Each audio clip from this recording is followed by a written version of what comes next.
ಪ್ರೀತಿಸಿ ಮದುವೆಯಾದ ಮರ್ಚೆಂಟ್ ನೇವಿ ಅಧಿಕಾರಿಯನ್ನೇ ಪ್ರೇಮಿಯ ಜೊತೆಗೂಡಿ ಹತ್ಯೆ ಮಾಡಿದ ಪತ್ನಿ. ಮೃತದೇಹವನ್ನ 15 ತುಂಡು ಮಾಡಿ ಡ್ರಮ್ನಲ್ಲಿ ಹಾಕಿ ಸಿಮೆಂಟ್ನಿಂದ ಸೀಲ್. ಉತ್ತರ ಪ್ರದೇಶದ ಮೀರತ್ನ ಮರ್ಚೆಂಟ್ ನೇವಿ ಅಧಿಕಾರಿಯೊಬ್ಬರನ್ನ ಅವರ ಪತ್ನಿಯೇ ಪ್ರಿಯಕರನ ಜೊತೆ ಸೇರಿ ಕೊಲೆ ಮಾಡಿ ದೇಹವನ್ನ 15 ತುಂಡುಗಳನ್ನ ಮಾಡಿ ಡ್ರಮ್ನಲ್ಲಿ ಹಾಕಿ ಸಿಮೆಂಟ್ನಿಂದ ಮುಚ್ಚಿರುವ ಭಯಾನಕ ಘಟನೆ ನಡೆದಿದೆ. ವಿಪರ್ಯಾಸ ಅಂದ್ರೆ ಈ ಪ್ರಿಯಕರ ಕೊಲೆಯಾದ ಪತಿಯ ಆತ್ಮೀಯ ಸ್ನೇಹಿತನೂ ಆಗಿದ್ದ. ಕೊಲೆಯಾದ ವ್ಯಕ್ತಿಯನ್ನ ಸೌರಭ್ ರಾಜಪೂತ್ ಅಂತ ಗುರುತಿಸಲಾಗಿದೆ. ಅವರ ಪತ್ನಿ ಮುಸ್ಕಾನ್ ರಸ್ತೋಗಿ ಮತ್ತು ಆಕೆಯ ಪ್ರೇಮಿ ಸಾಹಿಲ್ ಶುಕ್ಲಾ ಕೊಲೆ ಮಾಡಿರುವ ಆರೋಪಿಗಳು ಅಂತ ಪೊಲೀಸರು ತಿಳಿಸಿದ್ದಾರೆ. ಮುಸ್ಕಾನ್ ರಸ್ತೋಗಿ ಮತ್ತು ಆಕೆಯ ಪ್ರೇಮಿ ಸಾಹಿಲ್ ಶುಕ್ಲಾ ನಡುವೆ ವಿವಾಹೇತರ ಸಂಬಂಧ ಇತ್ತು ಎನ್ನಲಾಗಿದೆ. ಹಿಂದೂಸ್ತಾನ್ ಟೈಮ್ಸ್ ವರದಿ ಪ್ರಕಾರ ಮುಸ್ಕಾನ್ ಗಾಂಜಾ ಸೇದ್ತಾ ಇದ್ಲು. ಆಕೆಗೆ ಸಾಹಿಲ್ ಶುಕ್ಲಾ ಗಾಂಜಾ ಪೂರೈಸ್ತಾ ಇದ್ದ. ಗಾಂಜಾ ಸೇವನೆಯಿಂದ ಆಕೆ ನಶೆಯಲ್ಲಿರ್ತಾ ಇದ್ಲು ಅಂತ ಹೇಳಲಾಗಿದೆ. ಸೌರಭ್ ರಾಜಪೂತ್ ಮತ್ತು ಮುಸ್ಕಾನ್ ರಸ್ತೋಗಿ 2016ರಲ್ಲಿ ವಿವಾಹ ಆದ್ರು. ಇದು ಪ್ರೇಮ ವಿವಾಹ ಆಗಿತ್ತು. ಪತ್ನಿಯೊಂದಿಗೆ ಹೆಚ್ಚು ಸಮಯ ಕಳೆಯೋಕೆ ಉತ್ಸುಕನಾಗಿದ್ದ ಸೌರಭ್ ತನ್ನ ಮರ್ಚೆಂಟ್ ನೇವಿ ಕೆಲಸವನ್ನ ತೊರೆದಿದ್ದ. ಪ್ರೇಮ ವಿವಾಹ ಮತ್ತು ಅದರೊಂದಿಗೆ ಕೆಲಸ ಬಿಡುವ ಅವರ ಹಠಾತ್ ನಿರ್ಧಾರ ಅವರ ಕುಟುಂಬಕ್ಕೆ ಇಷ್ಟವಾಗಲಿಲ್ಲ. ಇದು ಮನೆಯಲ್ಲಿ ಘರ್ಷಣೆಗೆ ಕಾರಣ ಆಯಿತು. ಕೊನೆಗೆ ಸೌರಭ್ ಮನೆಯಿಂದ ಹೊರ ಹೋಗಕ್ಕೆ ನಿರ್ಧರಿಸಿದ. ಸೌರಭ್ ಪತ್ನಿ ಮುಸ್ಕಾನ್ ರಸ್ತೋಗಿ ಜೊತೆ ಬಾಡಿಗೆ ಮನೆಯೊಂದಕ್ಕೆ ತೆರಳಿದ್ದ. 2019ರಲ್ಲಿ ಮುಸ್ಕಾನ್ ಮತ್ತು ಸೌರಭ್ಗೆ ಒಂದು ಹೆಣ್ಣು ಮಗು ಜನಿಸಿತ್ತು. ಆದರೆ ಆ ಸಂತೋಷ ಅಲ್ಪಕಾಲಿಕವಾಗಿತ್ತು. ಮುಸ್ಕಾನ್ ತನ್ನ ಮಿತ್ರ ಸಾಹಿಲ್ ಶುಕ್ಲಾ ಜೊತೆಗೆ ಸಂಬಂಧ ಹೊಂದಿದ್ದಾಳೆ ಅಂತ ಸೌರಭ್ಗೆ ತಿಳಿಯಿತು. ಇದು ದಂಪತಿ ನಡುವೆ ಜಗಳಕ್ಕೂ ಕಾರಣವಾಗಿತ್ತು. ಒಂದ್ ಹಂತದಲ್ಲಿ ಸೌರಭ್ ವಿಚ್ಛೇದನ ತೆಗೆದುಕೊಳ್ಳುವ ನಿರ್ಧಾರಕ್ಕೆ ಬಂದಿದ್ದ. ಆದರೆ ತಂದೆಯ ಸ್ಥಾನದಲ್ಲಿ ನಿಂತ ಸೌರಭ್ ತನ್ನ ಮಗಳ ಭವಿಷ್ಯದ ಬಗ್ಗೆ ಯೋಚಿಸಿ ಆ ನಿರ್ಧಾರದಿಂದ ಹಿಂದೆ ಸರಿದ್ರು. ಮತ್ತೆ ಮರ್ಚೆಂಟ್ ನೇವಿ ಕೆಲಸ ಹುಡುಕುವ ನಿರ್ಧಾರಕ್ಕೆ ಬಂದು ಸೌರಭ್ 2023ರಲ್ಲಿ ಮರ್ಚೆಂಟ್ ನೇವಿ ಉದ್ಯೋಗಕ್ಕಾಗಿ ದೇಶವನ್ನ ತೊರೆದ್ರು. ಸೌರಭ್ ಅವರ ಮಗಳಿಗೆ 2025ರ ಫೆಬ್ರವರಿ 28ಕ್ಕೆ 6 ವರ್ಷ ತುಂಬಿತು. ಸೌರಭ್ ಫೆಬ್ರವರಿ 24ರಂದು ಮಗಳೊಂದಿಗೆ ಹುಟ್ಟುಹಬ್ಬ ಆಚರಿಸೋಕೆ ಮನೆಗೆ ಮರಳಿದ್ರು. ಈ ಹೊತ್ತಿಗೆ ಮುಸ್ಕಾನ್ ಮತ್ತು ಸಾಹಿಲ್ ಶುಕ್ಲಾ ಸೇರಿ ಸೌರಭ್ರನ್ನ ಕೊಲೆ ಮಾಡೋಕೆ ನಿರ್ಧರಿಸಿದ್ರು ಅಂತ ಪೊಲೀಸರು ತಿಳಿಸಿದ್ದಾರೆ. ಮೊದಲೇ ಹಾಕಿಕೊಂಡ ಯೋಜನೆಯಂತೆ ಮಾರ್ಚ್ 4ರಂದು ಮುಸ್ಕಾನ್ ಸೌರಭ್ನ ಆಹಾರದಲ್ಲಿ ನಿದ್ರೆ ಮಾತ್ರೆಗಳನ್ನ ಬೆರೆಸಿದ್ಲು. ಸೌರಭ್ ನಿದ್ರೆಗೆ ಜಾರದಾಗ ಮುಸ್ಕಾನ್ ಮತ್ತು ಆಕೆಯ ಪ್ರಿಯಕರ ಸಾಹಿಲ್ ಶುಕ್ಲಾ ಜೊತೆಗೂಡಿ ಸೌರಭ್ರನ್ನ ಚಾಕುವಿನಿಂದ ಇರಿದು ಕೊಲೆ ಮಾಡಿದ್ರು. ಬಳಿಕ ದೇಹವನ್ನ 15 ತುಂಡುಗಳಾಗಿ ಕತ್ತರಿಸಿ ತುಂಡುಗಳನ್ನ ಡ್ರಮ್ನಲ್ಲಿ ಹಾಕಿ ಅದಕ್ಕೆ ಸಿಮೆಂಟ್ ಹಾಕಿ ಮುಚ್ಚಿದ್ರು. ಸಕಾಲದಲ್ಲಿ ದೇಹವನ್ನ ವಿಲೇವಾರಿ ಮಾಡುವುದು ಅವರ ಯೋಜನೆಯಾಗಿತ್ತು. ನೆರೆಹೊರೆಯವರು ಸೌರಭ್ ಬಗ್ಗೆ ಕೇಳಿದಾಗ ಮುಸ್ಕಾನ್ ಅವರು ಗಿರಿಧಾಮಗಳಿಗೆ ಪ್ರವಾಸ ಹೋಗಿದ್ದಾರೆ ಅಂತ ಹೇಳಿದ್ಲು. ಆ ಬಳಿಕ ಜನರನ್ನ ದಾರಿ ತಪ್ಪಿಸೋಕೆ ಮತ್ತು ಯಾವುದೇ ರೀತಿಯ ಅನುಮಾನ ಬಾರದೆ ಇರೋದಕ್ಕೆ ಮುಸ್ಕಾನ್ ಮತ್ತು ಸಾಹಿಲ್ ಶುಕ್ಲಾ ಸೌರಭ್ ಅವರ ಫೋನ್ನೊಂದಿಗೆ ಮನಾಲಿಗೆ ಹೋದ್ರು. ಸೌರಭ್ ಅವರ ಸಾಮಾಜಿಕ ಮಾಧ್ಯಮ ಖಾತೆಗಳ ಮೂಲಕ ಫೋಟೋಗಳನ್ನ ಅಪ್ಲೋಡ್ ಮಾಡೋಕೆ ಪ್ರಾರಂಭಿಸಿದ್ರು.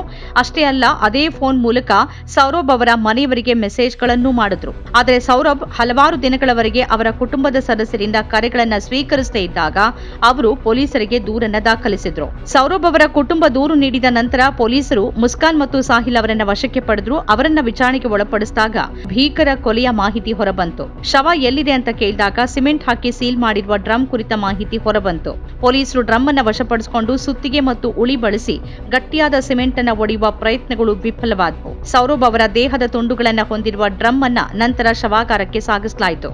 ಕೊಲೆಯಾದ 14 ದಿನಗಳ ನಂತರ ಅವರ ಮೃತದೇಹದ ಅವಶೇಷಗಳನ್ನು ಮರುಪಡೆಯೋಕೆ ಡ್ರಿಲ್ ಯಂತ್ರವನ್ನ ಬಳಸಲಾಯಿತು. ಪ್ರಕರಣದ ಕುರಿತು ಮಾತನಾಡಿರುವ ಮೀರತ್ ನಗರ ಪೊಲೀಸ್ ಮುಖ್ಯಸ್ಥ ಆಯುಷ್ ವಿಕ್ರಮ್ ಸಿಂಗ್, ಸೌರಭ್ ರಾಜಪೂತ್ ಅವರು ಹಲವು ದಿನಗಳಿಂದ ಕಾಣದೇ ಇದ್ದಾಗ ಅವರ ಕುಟುಂಬ ದೂರು ದಾಖಲಿಸಿದೆ. ಅನುಮಾನದ ಮೇಲೆ ನಾವು ಅವರ ಪತ್ನಿ ಮುಸ್ಕಾನ್ ರಸ್ತೋಗಿ ಮತ್ತು ಆಕೆಯ ಪ್ರಿಯಕರ ಸಾಹಿಲ್ ಅವರನ್ನ ವಶಕ್ಕೆ ಪಡೆದು ವಿಚಾರಣೆ ನಡೆಸಿದ್ವಿ. ಮಾರ್ಚ್ 4ರಂದು ಅವರು ಸೌರಭ್ ಅವರನ್ನ ಚಾಕುವಿನಿಂದ ಇರಿದು ಕೊಂದಿದ್ದಾರೆ ಅಂತ ಆರೋಪಿಗಳು ಹೇಳಿದ್ದಾರೆ. ಬಳಿಕ ಶವವನ್ನ ಕತ್ತರಿಸಿ ಡ್ರಮ್ನಲ್ಲಿ ಹಾಕಿ ಸಿಮೆಂಟ್ ನಿಂದ ಮುಚ್ಚಿದ್ದಾರೆ. ಪೊಲೀಸರು ಶವವನ್ನ ವಶಪಡಿಸಿಕೊಂಡು ಶವ ಪರೀಕ್ಷೆಗೆ ಕಳಿಸಿದ್ದಾರೆ.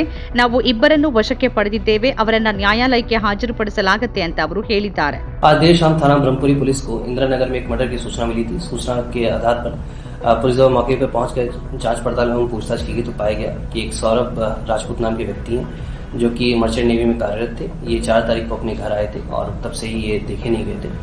शक के आधार पर इनकी पत्नी मुस्कान और मुस्कान का एक प्रेमी है साहिल, उसे पूछताछ के लिए पुलिस ने बुलाया था. और पूछताछ के दौरान इन्होंने अपना जुर्म कबूला है. इन्होंने बताया कि 4 तारीख को साहिल ने मुस्कान के साथ मिलकर जो सौरभ है उनके चाकू से मार कर हत्या कर दी थी. हत्या करने के बाद उन्होंने शव के टुकड़े कर एक ड्रम में डालकर उसे सीमेंट से भर दिया था. पुलिस द्वारा जो शव है उसको रिकवर कर लिया गया है. शव को पोस्टमार्टम के लिए मोर्चरी भिजवाया गया है. और इसमें जो दोनों साहिल और मुस्कान, इन दोनों को हिरासत में ले लिया गया, गिरफ्तार कर लिया गया है. परिजनों की तहरीर के आधार पर सुसंगत धाराओं में मुकदमा पंजीकृत कर लिया गया है. अब इन दोनों को ही माननीय न्यायालय के सामने पेश कर ಪ್ರೀತಿಸಿ ಮದುವೆಯಾದವಳ ಮಹಾಮೋಸ, ಜೊತೆಗೆ ತನ್ನ ಮಿತ್ರನಿಂದಲೇ ಮಹಾದ್ರೋಹ. ಮಗಳ ಮೇಲಿನ ವಾತ್ಸಲ್ಯ, ಅದಕ್ಕಾಗಿ ತನ್ನ ಕುಟುಂಬವನ್ನೇ ಬಿಟ್ಟು ಬಂದಿದ್ದ ಸೌರಭ್ ಭಯಾನಕ ಅಂತ್ಯ ಕಾಣುವಂತಾಯಿತು. ಡ್ರಗ್ಸ್ ವ್ಯಸನಕ್ಕೆ ಸಿಲುಕಿದ ಮುಸ್ತಾನ್ ರಸ್ತೋಗಿ ಜೀವಕ್ಕಿಂತ ಹೆಚ್ಚು ತನ್ನನ್ನ ಪ್ರೀತಿಸುತ್ತಿದ್ದ ಪತಿಯನ್ನೂ ಕಳ್ಕೊಂಡು ಹಂತಕಿಯ ಹಣೆಪಟ್ಟಿಯನ್ನೂ ಪಡ್ಕೊಂಡು ಜೈಲ್ ಪಾಲಾದ್ಲು. ಸ್ನೇಹಿತನಿಗೆ ದ್ರೋಹ ಬಗೆದು ಆತನ ಕುಟುಂಬವನ್ನ ಸರ್ವನಾಶ ಮಾಡಿದ ಸಾಹಿಲ್ ಶುಕ್ಲಾ ಕೂಡ ಹಂತಕನಾಗಿ ಕಂಬಿ ಹಿಂದೆ ಸೇರ್ಬಿಟ್ಟ. ನಮ್ಮ ಕಾರ್ಯಕ್ರಮಗಳನ್ನ ನೀವು ನೋಡ್ತಾ ಇದ್ರೆ ನಮ್ಮ ಚಾನೆಲ್ ಅನ್ನ ಸಬ್ಸ್ಕ್ರೈಬ್ ಮಾಡಿ, ಪಕ್ಕದ ಬೆಲ್ ಐಕಾನ್ ಒತ್ತಿ ನಮ್ಮನ್ನ ಬೆಂಬಲಿಸಿ. ಹಾಗೆ ನಮ್ಮ ಕಾರ್ಯಕ್ರಮಗಳನ್ನ ಲೈಕ್ ಮಾಡಿ, ಕಮೆಂಟ್ ಮಾಡಿ, ಅದನ್ನ ಬೇರೆಯವರಿಗೂ ವಾಟ್ಸ್ಆಪ್ ಮೂಲಕ ಶೇರ್ ಮಾಡಿ. ನೀವು ಹೀಗೆ ಮಾಡಿದಾಗ ನಮ್ಮ ಚಾನೆಲ್ ಇನ್ನಷ್ಟು ಮತ್ತಷ್ಟು ಜನರಿಗೆ ತಲುಪಲು ನೀವು ನಮ್ಮೊಂದಿಗೆ ಸಹಕರಿಸಿದ ಹಾಗಾಗುತ್ತೆ. ಇದು ನೀವು ಯಾವುದೇ ಖರ್ಚಿಲ್ಲದೆ ಕೆಲವೇ ಸೆಕೆಂಡುಗಳಲ್ಲಿ ನೀಡಬಹುದಾದ ಸಹಕಾರ. ಧನ್ಯವಾದಗಳು.